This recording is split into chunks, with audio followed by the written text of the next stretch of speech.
तो पार्वती जी ने शिव जी से एक प्रश्न किया, और प्रश्न भी इतना सुंदर था कि तुम्हारी अवस्था कितनी है, तुम्हारी उम्र कितनी है।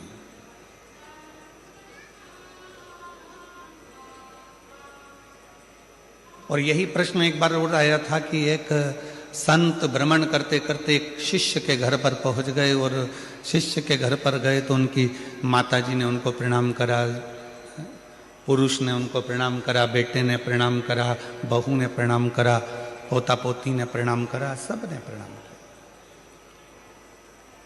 और संत ने भी पूछा, एक बहू से पूछा कि बेटा तुम बताओ कि तुम्हारी सास की उम्र कितनी है। तो कहा मेरे सास की उम्र लगभग अगर देखा जाए तो सास की उम्र तो 68 साल के करीब में हो गई। अच्छा, तुम्हारे ससुर की उम्र कितनी है? तो कहा ससुर की उम्र लगभग 45 साल के करीब में हो गई। सास कितने की है? जम के बोलो। 68 की। ससुर कितने का है? 45 का। फिर पूछा बेटा ये बताओ कि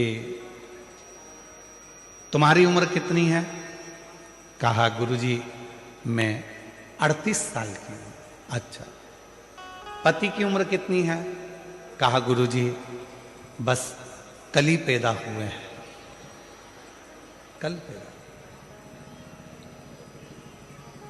गुस्सा आ गया सास को, मेरी बहू कितना झूठ बोलती है, खुद की उम्र सही बताई, बाकी की सबकी उम्र झूठ बताई।